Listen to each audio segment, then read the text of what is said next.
Buenas tardes, mi nombre es Carla Beatriz Yepot. Les voy a hablar acerca de los efectos jurídicos relacionados a las obligaciones civiles. Eh, Menciono que los efectos de las obligaciones se definen como las consecuencias jurídicas que tienen su origen en la existencia y eficacia de la obligación. Como cualquier acto jurídico, genera obligaciones, bien sea unilateral o bilateralmente. Frente a estas dos partes de la relación jurídica, sus efectos que generan las obligaciones dependen del tipo de obligación. Pueden tratarse de obligación de dar, el de hacer o de no hacer. También comprenden los mecanismos de lo que dispone la legalidad para conseguir el cumplimiento correcto y a tiempo de la obligación cuando éste no se produzca oportunamente en su totalidad por causas regulares. Ok, entre esta definición nos menciona que existen tres facultades, como también puede ser el derecho a reclamar un cumplimiento forzado de la obligación.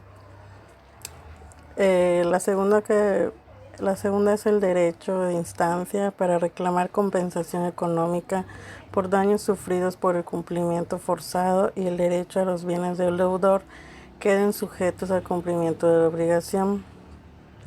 Ok, los mecanismos dentro de esta legalidad se pueden conseguir con el cumplimiento de la obligación, que implica el derecho a solicitar medidas conservativas, la acción oblicua o subrogatoria.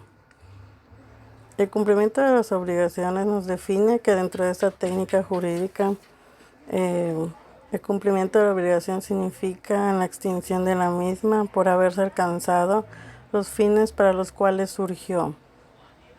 Ok, desde este punto de vista también se pueden dar dos clases de cumplimiento, los cuales son el voluntario y el forzoso. Nos dice que el deudor puede voluntariamente realizar la conducta debida a la prestación, en cuyo caso el cumplimiento es la forma normal de extinguir la obligación. Puede también el deudor rehusarse a cumplir voluntariamente. En este supuesto, el orden jurídico protege los derechos del acreedor, poniendo a su disposición la intervención de los órganos judiciales mediante los cuales podrá obtenerse el cumplimiento forzado de la obligación a costa del patrimonio del deudor. Se dará así satisfacción a los derechos del acreedor. El cumplimiento forzado será un cumplimiento anormal, más la obligación quedará extinguida por cumplimiento. De acuerdo con lo anterior, la extinción de la obligación es el efecto del cumplimiento, sea voluntario o forzoso. Tenemos así que el efecto directo de una obligación es el cumplimiento y el efecto directo del cumplimiento es la extinción de la obligación, lo cual lo fundamenta los artículos 2065. Nos dice que el pago puede ser hecho por el mismo deudor, por sus representantes o por cualquier otra persona que tenga interés jurídico en el cumplimiento de la obligación. El artículo 2066 nos dice que también puede hacerse por un tercero, por un interesado en el cumplimiento de la obligación que obre con consentimiento expreso o presunto del deudor. El artículo 2067 también dice que se puede hacer igualmente por un tercero, ignorando el deudor. Un ejemplo de estas obligaciones es pagar los perjuicios en caso de ocasionar daño en cosa ajena, un contrato de depósito, una orden de restricción y también las obligaciones que nacen a partir del matrimonio.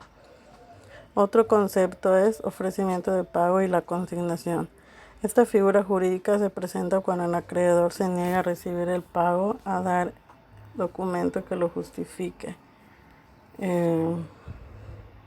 También se da cuando la persona fue incierta o incapaz de recibir, cuando esté ausente, sean dudosos sus derechos.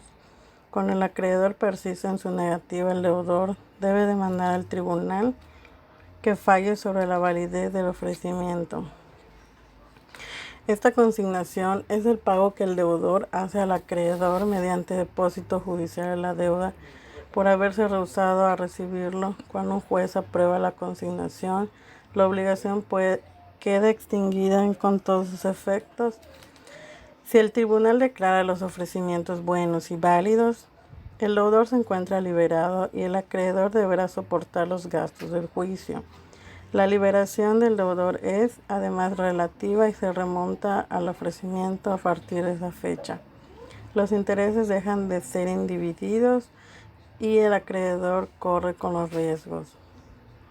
Y esto lo fundamenta el artículo 2097, que dice que el ofrecimiento seguido de la consignación hace veces de pago si reúne todos los requisitos que para este exija la ley.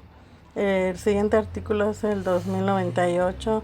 Nos menciona que si el acreedor rehusare sin justa causa recibir la prestación debido a dar el documento justificado de pago, si fuere persona incierta o incapaz de recibir, podrá el deudor librarse de la obligación haciendo consignación de la cosa. El artículo 2102 nos dice que se puede aprobar la consignación por el juez, la obligación queda extinguida con todos sus efectos. Un ejemplo de este concepto es el desalojo. El demandado que desocupó la casa anteladamente puede consignar el bien en litigio. La otra obligación nos define es incumplimiento de las obligaciones y sus consecuencias. Cuando se trata de incumplimiento de las obligaciones, se refiere a la circunstancia de que el deudor no ha satisfecho al acreedor en la pretensión obligatoria, es decir, no ha pagado. La relación jurídica que existe por la obligación está dirigida a la satisfacción del sujeto. El incumplimiento de las obligaciones puede ser voluntario o involuntario, es decir, que el deudor con conocimientos de ello no realiza la prestación debida o bien no se ha llevado por causas ajenas a la persona.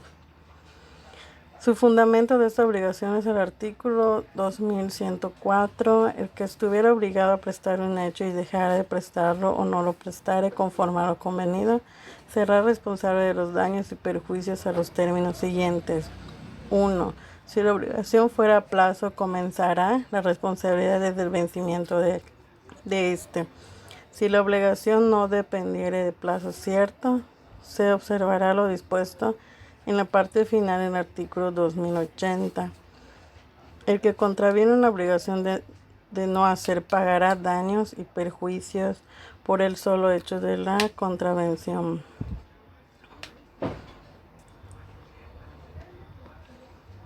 La otra obligación lleva por nombre evicción y saneamiento.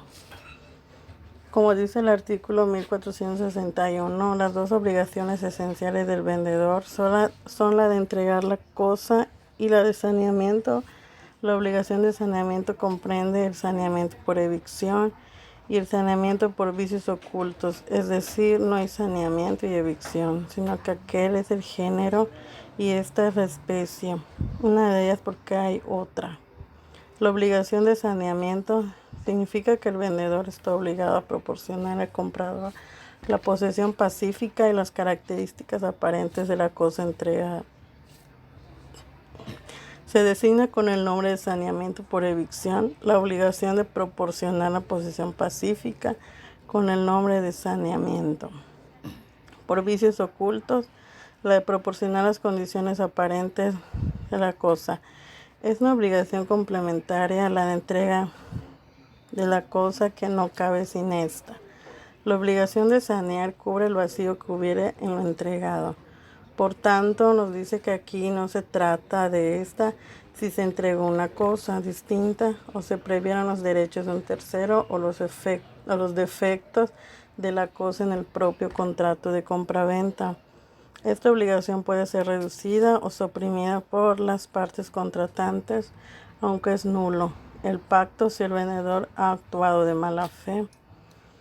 Y nos menciona infracción por el vendedor de esta obligación. No produce la resolución por incumplimiento que prevé con carácter general. La obligación de saneamiento es aplicable a otras transmisiones del dominio a título oneroso, permuta, arrendamiento, enfituosis, sociedad. Incluso se deduce la regla general de extinción de la obligación de saneamiento a todos los contratos onerosos. Saneamiento por evicción. La evicción es la privación total o parcial de la cosa que sufre el comprador por sentencia firme y en virtud de un derecho, no teniendo el vendedor la obligación de transmitir la propiedad. Es esencial esta de saneamiento por evicción, pues asume frente al comprador la obligación y responsabilidad de proporcionarle la posesión pacífica de la cosa a salvo de cualquier reclamación por un tercero. La persona que tiene tal obligación es el vendedor y sus herederos. Esta obligación se fundamenta con el artículo 2119, que nos menciona que habrá evicción cuando el que adquirió alguna cosa fuera privado del todo o parte de ella por sentencia que cause ejecutoria en razón de algún derecho anterior a la adquisición. Y aquí tenemos un ejemplo de evicción que nos dice que una persona que poseía la cosa antes de que fuera vendida inicia un proceso de pertenencia y por medio de sentencia se le reconoce la prescripción adquisitiva de dominio y esta despoja al comprador en virtud del derecho reconocido por medio de la providencia judicial. Bien, pues aquí son todos mis conceptos acerca de las obligaciones que les acabo de mencionar y los artículos. Y es todo por el momento. Muchas gracias.